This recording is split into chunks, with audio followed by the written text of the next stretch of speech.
Hello, how are we doing? Okay, so firstly I'd like to say well done you. Well done for taking action and that first step for a happier, healthier you. And as we know, we're going to do this all without hours of endless exercise and boring diets. So you should have received all that info. You should have been working through it. You should be now ready, your alignments, your foundation stuff. And the next thing we need to do is look at our testing. So we need some starting data.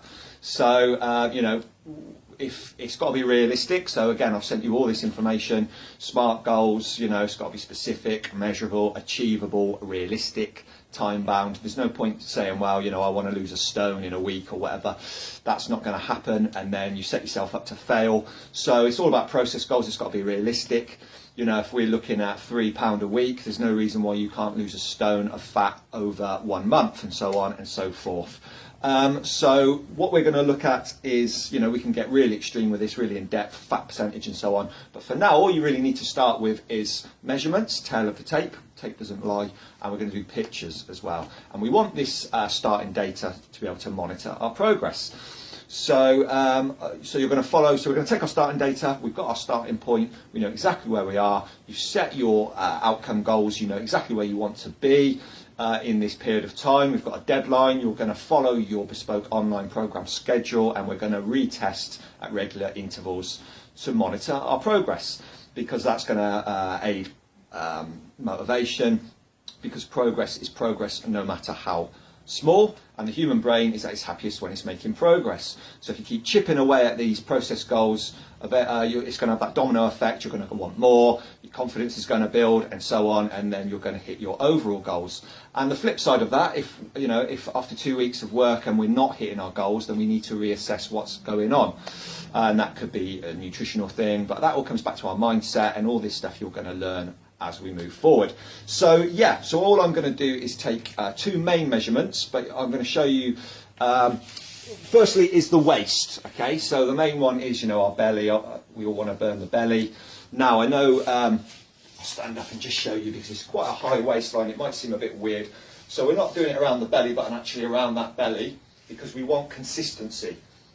Now, I'm going to come a little bit higher. Now, I know you don't wear your trousers there, you're not Simon Cowell, it's not your waist.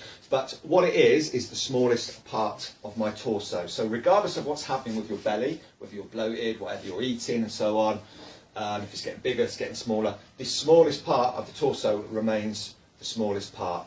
So that is where we measure for our waist. Now, it's obviously easier if you got someone there to help you and do it for you. But as you can see, I've just gone around that smallest part there. And, if you're going to pull it tight, you don't want it too tight. You want to be able to take a breath in and out.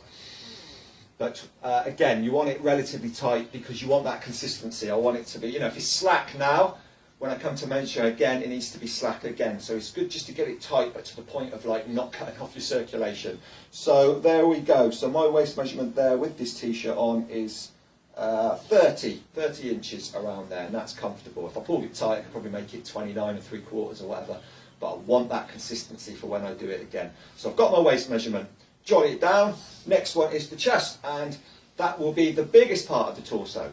So for example, with ladies, we do the hips, and the hips are always the largest part here, but for guys, we're just working our waist and our chest, because obviously we want big, strong chest and shoulders, or we just want to lose the moves, whatever it is, and we want to burn this belly. So we've got our waist measurement, and now we're going to do our chest measurement. So as mentioned, and you want to follow this around nipple line, and you want to make sure that tape is in line all the way around, so it's not dropped down halfway down my back or whatever. It's all around the nipple line.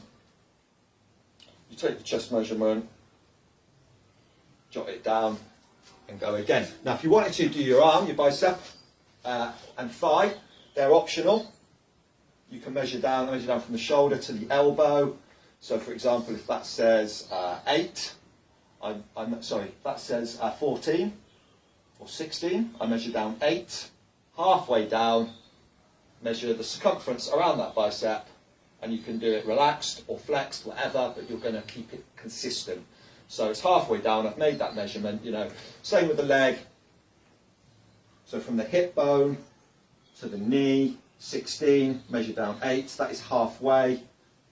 Keeping that tape in line all the way around take my measurement, okay, 20.5. It all depends what we're doing. You know, if you've got fat legs and you want to lose, or they're skinny and you want to put some muscle on.